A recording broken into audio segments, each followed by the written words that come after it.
Hi guys, hope everyone's well and welcome back to the education section. So this video is going to be on deloading, following on from fatigue management. The two will tie into each other, and this will basically explain what a deload is, how to deload, and the benefit of one. So first of all, what is a deload? And a deload is basically a period of time where we lower the intensity of our training for a short period of time in order to drop fatigue. So there's several ways you can deload. So you can take time off the gym completely, so just not go to the gym. You can reduce volume to, let's say, one working set per exercise. So instead of doing, let's say, after your warm-ups, instead of doing 2 sets on leg press, you'd do 1. Instead of doing 2 sets on leg extension, you'd do 1. Same with, let's say, a calf raise. Instead of doing 3 sets, you just do the 1. So basically, it's a period where we can just mitigate fatigue by doing less in the gym, basically. And both have their pros and cons, and you should choose which one is appropriate to yourself at the current moment of time. In terms of taking time off the gym, so like I said, it's simply when you step away from the gym completely, which can be done for 3 or 4 days, saying that, potentially longer if necessary, or if it's convenient to social events and holidays. For example, let's say you're desperate on a deload, but you know you're going on holiday for a week in Spain and you won't be training, then you can just push it out another week and then just take the week off as a deload week. Even if you don't need the full 7 days, it can still act as, of course, a deload if you are going to be taking those 7 days off anyway. And the benefits of taking time off the gym completely is it allows you to drop fatigue more effectively.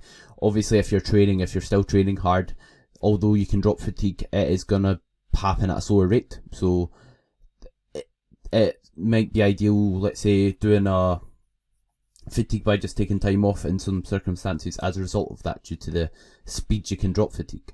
And as well as that, with doing or taking time off the gym by just deloading and just being out the gym completely, it can help from a mental standpoint if you're feeling burnt out from training.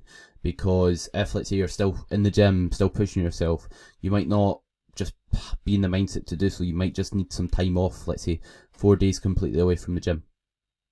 And it can be a good option if you've got some aches and pains you can't really work around. For example, if you've got an exercise-induced headache that keeps flaring up when you train, then it might be a good idea to just take time off completely. However, if you've got, let's say, a tweak in your back where anything really hurts, you can't do much, then that's another reason to potentially take time off. And some of the downsides to just taking time off the gym completely and just not going at all is the gym is an enjoyable part of people's day. So some people don't like the fact that they can't go for 4 days, that sort of thing, and they like the routine aspect. It's a good stress relief, and it's just something they enjoy, especially when, let's say, there's negative things going on in your life. It's always good going in the gym and then kind of switching off and being able to just train and progress in that form.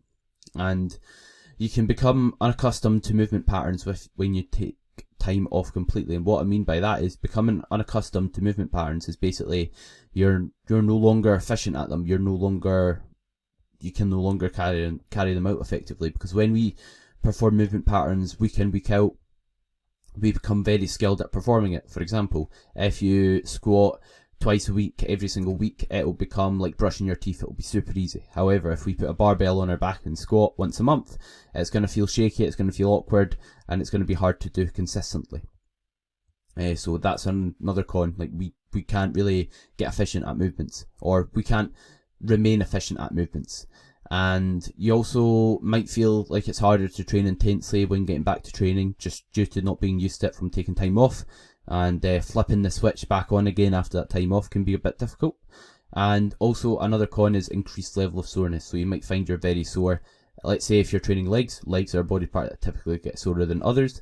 If you miss a full week of leg training or one of your leg days, then you might find you're really sore going into it, or after the following week when you're back to full volume, when you do the next leg session. So that's another potential downside.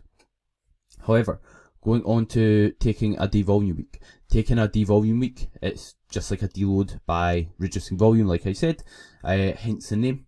And it typically lasts a week, and it's not as efficient and fast as dropping fatigue as a deload week or a deload period. Due to still training during it, we're still accumulating our preventing us from mitigating fatigue as fast a rate due to training during the period.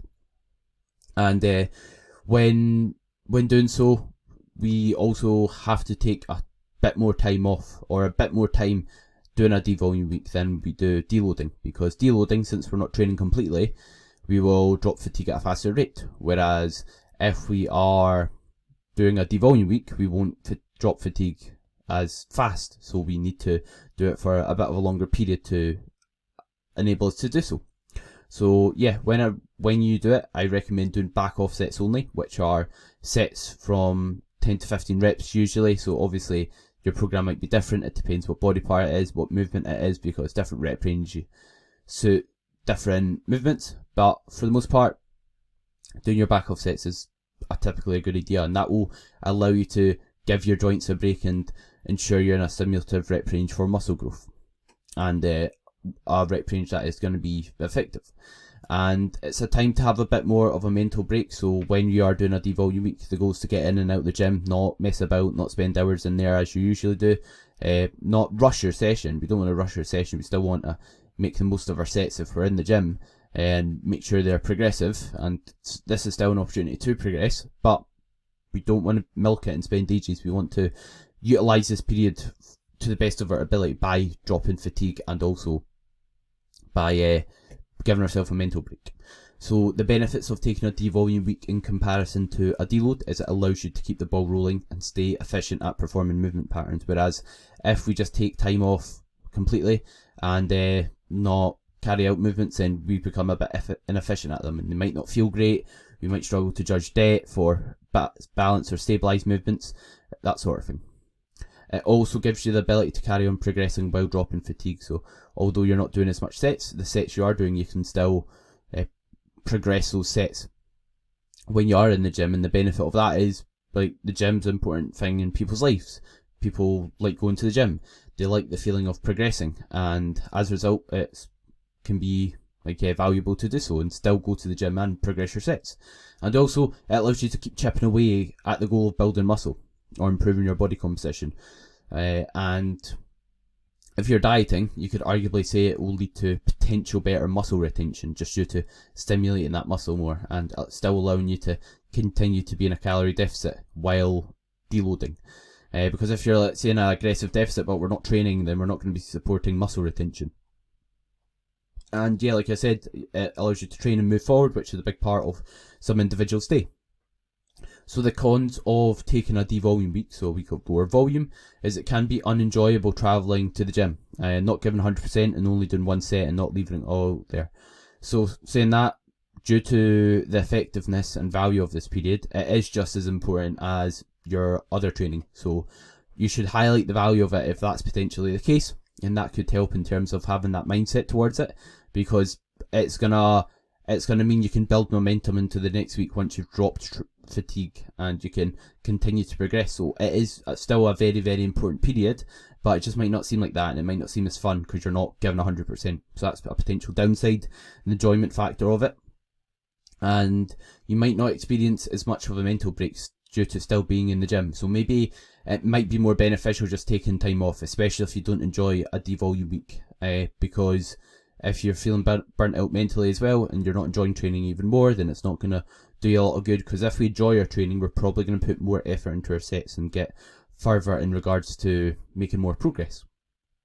And another con is you might be timing, let's say, a deload period during a stressful period of life where you've got a lot of commitments, like uni, or uni deadlines, that sort of thing, where you need the additional time, or when you're going on holiday and you don't want to maybe still go to the gym. Like if the gym's let's say a 20-minute drive away, you don't want to drive for 20 minutes, drive 20 minutes back, get the session in, when that time you could be spent doing university work, or if you're on holiday spending time with loved ones, it could interfere with that.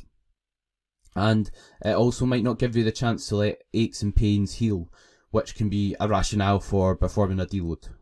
And what I mean by that is, if let's say your knees are giving you bother and you go in, train legs, although you're just doing your higher rep sets, your back off sets in other words, you might still find that it's still painful, doing those movements, and it might aggravate your knees and not allow them to recover and get better, because part of taking a deload can be due to having like central nervous system fatigue built up, but also just due to your body being a bit battered, which is why I deloaded recently. So that might stop you from being able to let your aches and pains heal. They'll probably get better, or it might allow them to get better just by doing less sets and battering them a bit less, but it still might not do as good a job as just taking time off completely. And in terms of some things to consider when we're dropping fatigue, so keeping caffeine intake low so it puts us in a sympathetic state, not getting too aroused, which will lead to accumulating fatigue, and again, not taking 50-50 reps or grinders or forced reps or any other high intensity techniques. And the reason being is if we're doing like 50-50 reps, they're extremely fatiguing. And the reason being is not wanting to be in a aroused state, is that's a state where we're not dropping fatigue. That's like the state that gets us accumulating fatigue. So as much as it's good to push performance up and progress during a devolume week or deload week, due to the benefit of that, or the purpose of that is dropping fatigue, we don't want to be doing so. And yeah, I always remove caffeine when I'm doing a devolume week, just because we build up a tolerance to caffeine. So it makes sense to use that period to drop fatigue. And also reset your caffeine tolerance, because caffeine puts you in a sympathetic state, which is a fight or flight state. Again, the opposite state where we drop fatigue. So if you can limit caffeine intake, lower it, or remove it completely, you're going to probably drop fatigue more effectively, especially because if you do have it later in the day, it can affect your sleep quality. And you don't really need it to the same extent, especially during training, because you're not doing as much sets. Your goal is to get in and out. You're not having a crazy intense session to the same extent. So yeah, we want to be still training hard, still training and getting as much reps as we can, still trying to progress our sets to an extent, but not taking the extremely fatiguing 50-50 reps, or 50-50 reps are basically reps where we might not get them and it might be a half rep, and we don't want to be, let's say, on a chest press grinding the rep out for like 5 seconds and then not finishing it and just ditching the rep. We want to be getting the reps as we can and then ditching the ones that we might not get that are just going to accumulate fatigue. That's just not necessary during this period. And use the additional time to your advantage during this period. If it's time off training or time spent like doing a devolume week, use the more time you have in your day to be more organised, to prep your food if you don't already, or do other variables that are going to allow you to have less stress in your day. And sleep as best as you possibly can, and use extra time to get more sleep if you have the extra time from doing a devolume or a deload. And have a consistent sleep wake time and nail the habits that improve your sleep quality. So something else that's beneficial about a deload is when we're deloading, like, we become accustomed to the amount of volume we're doing. We get used to it. It's like a stimulus we're adapted to.